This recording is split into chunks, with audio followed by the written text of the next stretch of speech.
Welcome to Indian village story. आज का video Bhangarh की स्टोरी कहानी को 6 हिस्सों में बांटा है।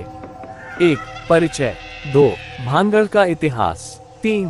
रत्नावती और सिंधिया तांत्रिक की कथा। 4. नगर का पतन और श्राप। 5. आज का भानगढ़ रहस्य जोड़ अनुभव। 6. निष्कर्ष। यूरोपीय महल भानगढ़ की रहस्यमयी कहानी। 1. परिचय। भानगढ़ का डरावना नाम।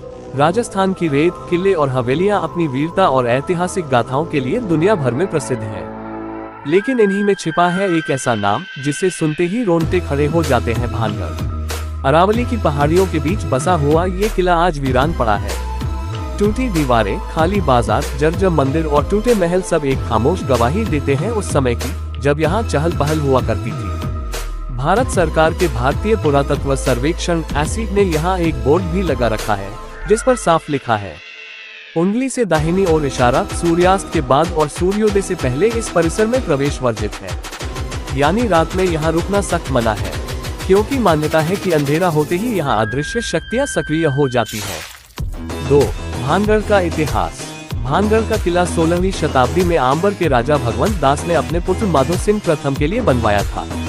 माधो सिंह अकबर के प्रसिद्ध सेनापति मान सिंह के छोटे भाई थे। किला बहुत ही सुनियोजित ढंग से बनाया गया था। इसके चारों ओर विशाल दीवारें थीं। अंदर बाजार, मंदिर, महल और बाग बगीचे थे। यह नगर अपनी सुंदरता और समृद्धि के लिए जाना जाता था। लेकिन कहते हैं जिस जगह पर यह किला बनाया गया था वहां पहले से ही एक साधु बालानाथ तपस्या किया करते थे।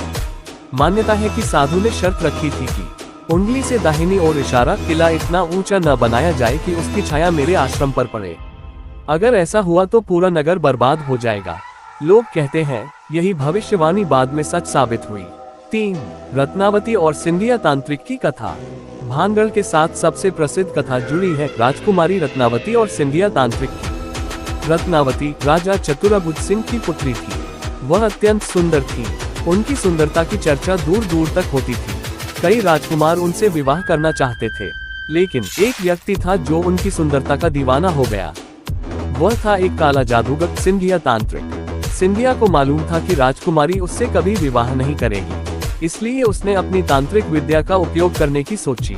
एक दिन जब राजकुमारी अपनी दासियों के साथ इत्र सुगंधित तेल खरीदने बाजार गई, तो सिंधिया ने वही मौका पकड़ लिया।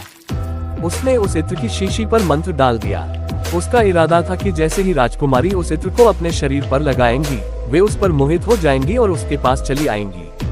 लेकिन राजकुमारी रत्नावती असाधारण बुद्धिमान थी। उन्होंने तांत्रिक की चाल समझ ली। उन्होंने गुस्से में उस शीशी को पास की चट्टान पर पटक दिया।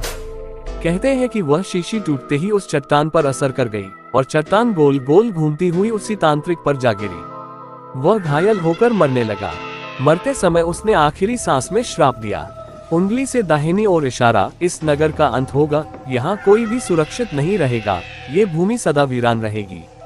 4. नगर का पतन और श्राप। सिंधिया का श्राप जल्द ही सच साबित हुआ। कुछ ही समय बाद भानगढ़ पर पड़ोसी राज्यों और मुगल सेना ने हमला किया। भयंकर युद्ध हुआ। इस युद्ध में राजकुमारी रत्नावती और अधिकांश लोग मारे गए। नगर की रक्षा करने वाला कोई नहीं बचा। लोग मानते हैं कि सिंधिया का श्राप ही इस विनाश की जड़ था। भानगढ़ धीरे धीरे खाली हो गया। लोगों ने इसे छोड़ दिया। आज इसके चारों ओर कई गांव हैं, लेकिन खुद भानगढ़ पूरी तरह वीरान पड़ा है। 5. आज का भानगढ़ रहस्य और अनुभव। आज जब कोई भानगढ़ घूमने जाता है तो वहां की खामोशी और सुनसान दीवारें डर पैदा कर देती हैं। दिन में लोग यहां आते हैं, फोटो खींचते हैं, लेकिन सूर्यास्त के बाद यहां कोई नहीं रुकता। स्थानीय लोग बताते हैं कि रात को किले से संगीत और नृत्य की आवाजें आती हैं। टूटी हवेलियों से हंसी और चीख सुनाई देती है। कई बार छाया जैसी आकृतियां दिखती हैं। कुछ साहसी लोगों ने रात को अंदर जाने की कोशिश की, लेकिन कई बार वे वापस नहीं लौटे। कुछ लोग लौटे भी तो मानसिक रूप से असामान्य हो गए। कई पर्यटकों ने ये भी कहा कि अंदर जाते ही उन्हें किसी अदृश्य शक्ति की मौजूदगी महसूस होती है।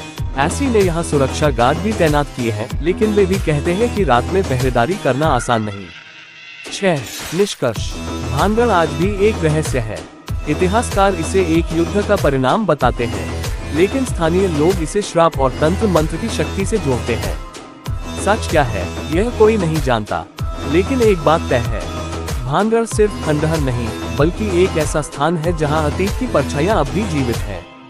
अगर आप कभी राजस्थान जाएं और भानगढ़ किले की टूटी दीवारों के बीच से गुजरें तो शायद आपको भी ऐसा लगेगा कि कोई आपको दूर से देख रहा है।